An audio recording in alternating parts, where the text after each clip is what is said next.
Hi guys, welcome back to the channel. Yep, you've guessed it, we have another Sinn. This one is the 857 Pilot. Now, before we get into it, obviously I've got to say a big thank you to Ryan and the guys over at Francis Gaye for allowing me to review this watch. They are, I think, the premier dealer of Sinn in UK. They have a really good amount of stock. If you're in the West Midlands area or Midlands area, feel free to pop in and have a coffee and talk about watches, or give them a call, phone them up. I'm certain Ryan over there will be able to sort you a deal and get a watch out to you ASAP. Now, this is simply your classic looking Sinn. This, if you just said 10 years ago, you could just simply, this is exactly how a Sinn looks. You have that 1236 on the dial, and this, the way they do the bezel here, it just simply, it screams Sinn watch to you. It really is a quintessential Sinn. Now, you'd look at this and let's talk sizes before I talk about a real kind of bits and pieces about this watch. It's a 43mm watch, so it's quite a decent size to it, to be fair. Not quite as big as a U series, like U1s and all that. A little tiny bit smaller, but still quite a sizable watch. But it's only 12mm thick, which is quite, makes it a lot more wearable. And coming on for 49 lug to lug. So that's, longest point across the body of the watch. The strap size on this is a 22mm. So it's proportional to the case of, the actual case size. Now, if we look in on the dial of a watch first, it is just simple. It really is clear, concise, easy to read, exactly what a Sinn should be. Now, we just simply have a kind of matte finish to the dial with the applied hour markers, minute track. If you look really closely at the bottom, you see made in Germany. We have the date window at the 4 o'clock position with what I like, a back background to it, so it all blends into the dial. It's very subtle, but I like it. It doesn't, it doesn't, say, screams out, look at me. So I like that. And we have this special little mark here for its anti-magnetic properties, which I'll get into in a second. Now, this watch has got plenty of lume. You'd almost be forgiven for thinking, well, it's just quite a simple watch, really. There's nothing much to it. But this watch is packed with tech. Now, first things first, the watch case is tegmented. So it's got Sinn's case hardening going on there. Now, this is an option on some of the watches. It does cost quite a few £100s more to have this, but it does make the watch incredibly hard to scratch. Now, I've said it before, I'll say it again, it doesn't mean it's impervious to scratches. It simply means it's a heck of a lot more resilient to scratches than most watches out there. If you're into your specs, it's around about 1500 Vickers, coming on for 2000 Vickers in hardness. That makes your standard kind of watch at 200 Vickers seem incredibly easy to scratch. Now, other tech it has in this watch, you'll see on the side here, it's got AR dehumidifying tech in there.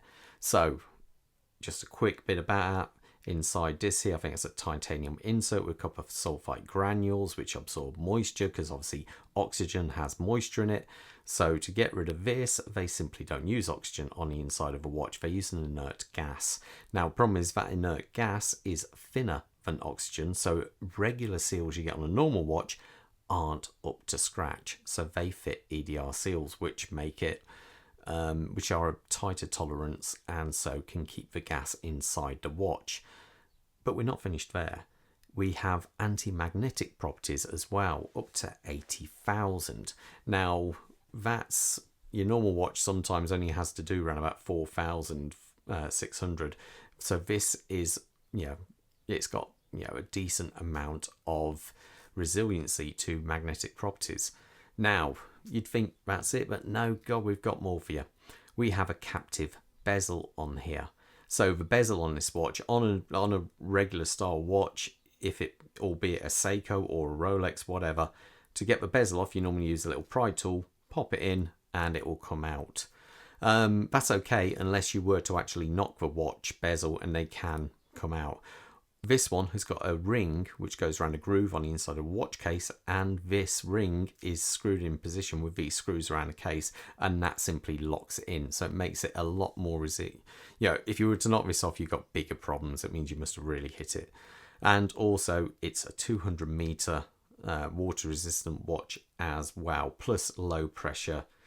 Yeah, so you get the idea. It's got a heck of a lot of tech on this otherwise unassuming watch.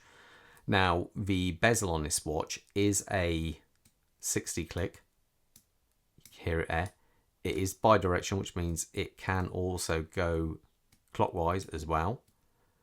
So it's got an aluminium insert, and I say round this bezel, which has just got plenty of purchase because of these grooves. And I say it's just solid. I'd perhaps say not quite as good as my UX, but it's borderline. So no, but as you can see, very solid, works perfectly, no problem.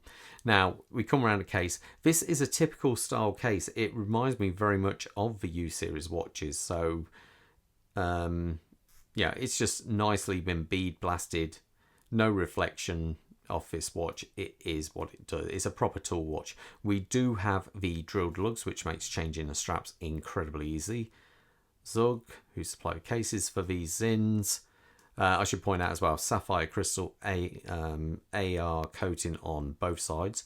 The actual crown here is assigned and just come free a screw down crown. You can see plenty of screw threads there. So, and one thing I would like to point out, God, this watch is buttery smooth to wind. Now, the actual movement in this watch is the Sellita SW301. Now, this has got a few little things over the standard 200. It's slimmer. It's got a slightly higher power reserve. And when I put it on the time grapher earlier, wow, really, really impressive.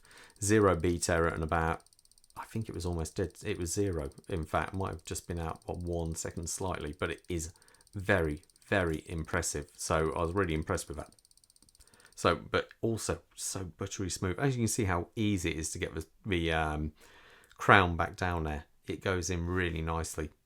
I say is signed. We have a solid case back on this watch.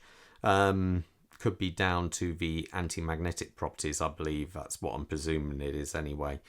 So yeah, I just think it's an all-round, it just screams out Zinn, doesn't it? I'll put it on my wrist so you got an idea how it looks. Let's do a quick wrist check. I'm wearing my 144 Anniversary 2 because I simply love the watch and can't get enough of it.